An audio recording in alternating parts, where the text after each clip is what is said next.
Welcome to Short Times. Today we are going to quickly watch the 2022 movie Moon Man. Moon Man is a sci-fi movie written and directed by Stephen Shesh and Sarah Clara Weber. The movie is about a team of astronauts are deployed to the moon to prevent an asteroid impact on Earth. However, the asteroid comes early, and the whole crew has to evacuate. Due to an accident, maintenance worker Lone Moon misses the evacuation notice from the leader Ma Lansing, and is left alone on the moon. When the plan fails, Lone Moon becomes the last human in the universe, and began his life on the moon as a self-indulgent man. So let's get started. Former flight dynamics engineer Du Guyu joins Project United Nations Moon Shield as a maintenance worker, an effort being led by the Chinese government to defend the planet from the approaching asteroid T1. The moon will be used to protect Earth from asteroid fragments, when a group of brand new super missiles known as the Cosmic Strike Hammers are used to smash the asteroid. The Cosmic Strike Hammers successfully destroyed T1, 8 years after their launch,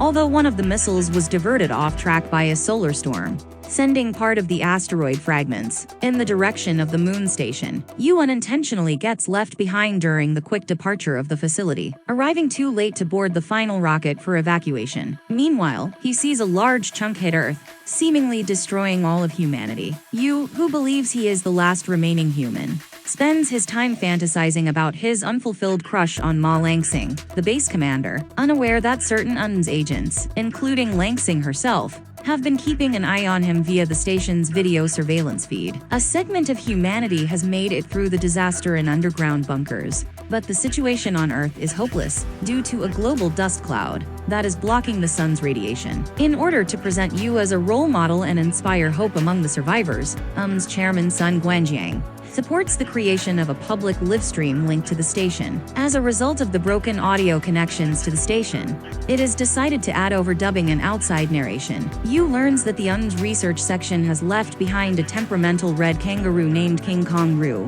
for him to keep company with. Thus, as the two start fighting over the station's food supplies, the UN's initial attempts to portray Yu as a survivalist go hilariously bad, accidentally rubbing his tail against some exposed communication lines during a brief lull causes some static noises, which convince you that some humans on Earth are still alive. In order to reach the UN's space station in the moon's orbit and use an escape capsule to return to Earth, he decides to use technology from an 18th, abandoned Apollo mission. Yu starts working on the lunar lander, but he needs the first strike hammer prototype, which is kept at another station in Lacus Perseveranti, in order to start the liftoff. He manages to get the strike hammer despite major setbacks on the way, but when he gets back to the station, he sees Kong's unintentional involvement, which leads him to fear that he may have been harboring unfounded expectations. He gives up hope and gives up on humanity, but Lansing asks the survivors to send him an united light signal to let him know he is not alone. With his self-assurance restored, in order to coordinate his repair work, Yu establishes complete audio-visual contact with the UN's headquarters on Earth. In an individual setting, Yu admits to Lansing that she was the only factor in his decision to appoint him to the UN's mission, and a moved Lansing expresses his regret for leaving him behind. The liftoff module is ultimately finished by Yu,